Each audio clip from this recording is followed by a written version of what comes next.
Star Wars Force Arena players, welcome to this brand new video.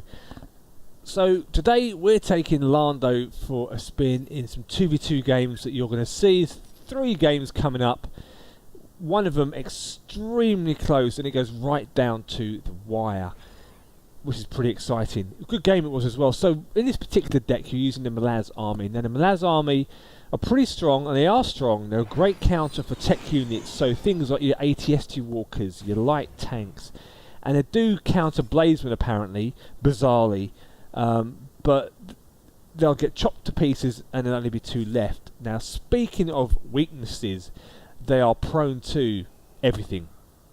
That's probably the easiest way to put it. Sand Trooper will just wipe the floor with them, Airstrike will decimate them, TIE Bomber will kill them, Blazemen will reduce them down to about 2 or 3. They really are weak. Snipers will just pick them off, you know.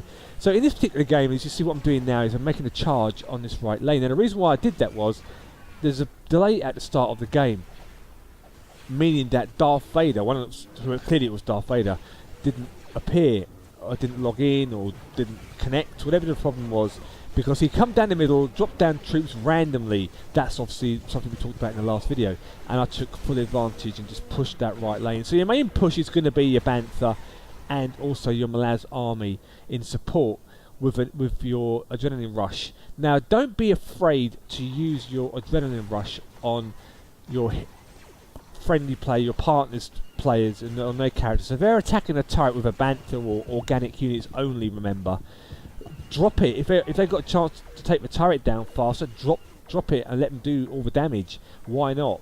And this is something we talked about in the teamwork video that I posted a couple of days ago.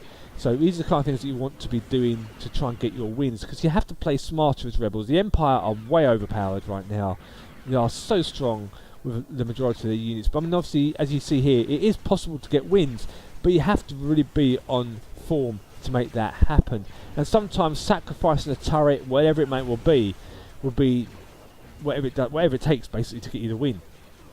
So I want you to sit back, enjoy the video. There'll be some music in the video later on, but this particular game was bizarre because Han Solo is one of the players. This Han Solo player is one of the players that really drives me mad. The reason is he's blinkered. All he did was focus his lane. He didn't help me. He didn't drop down extra troopers, because bearing in mind, I took down the turret, I was on the shield generator, I didn't have anything ranged really to get close enough to do any more damage to it. So what really got my goat up about that game was the fact that Han didn't really help. He just blinkered, played, and as you saw in the video, he just didn't acknowledge even the fact the damage was done. And I was amazed, I was astonished. I'm like, seriously? Really? But these are the kind of things you're going to have to deal with in this game right now. There are so many bad players running around. There are a lot of Imperial players who are trying different decks because everyone's trying to find that sweet spot, and there just isn't one. There is no set deck that will win you and dominate. You may, for example, like with the decks that I've been posting the last few days, you will string together a bunch of wins, but then you go on a losing streak. And what I tend to do is when I go on losing streaks is look at, was it me, was it my partner, what was the cause of that problem? Was my units not strong enough? Was there too many organic units, for example? These kind of things to narrow it down. So, you know, you have to look at that before you do make some adjustments to your gameplay. And being smarter when you play, like there, I had to get that Sand Trooper killed, because otherwise he'd just kill all my units in one go. And that's a huge amount of value for him there. And yes, there I got an airstrike against me, which just wiped the floor of all my units, but that cost him 4 energy, which is good. And most of those units there were almost half dead anyway, so that was a good trade-off for me.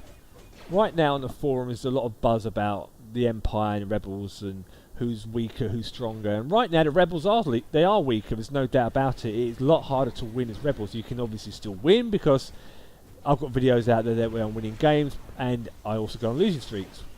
And no doubt Empire players do that as well. But it is harder because Rebels have not got strong leaders in terms of damage output.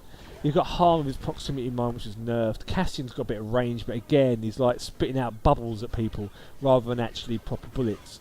So it's kind of a trade-off. So you have to play by ear sometimes in these matches and really wait for the opportunity. And if you're going to make a push, it has to stick. You have to really drive it forward, as I just did there on that left.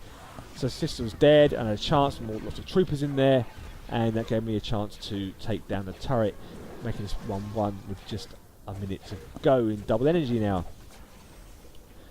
And everything is really about placement. So you have to be mindful, because some of Laz's army are really weak. I talked about it earlier on. Placement, sand troopers, those snipers, things like this. Darkness grenade will kill it, which obviously you can't do much about because you can't see it until it's been just deployed. These are the kind of things you don't want to be bunching your units up, because you've got a lot of organic units in this deck. Like here, look at the sand trooper, just obliterates everything.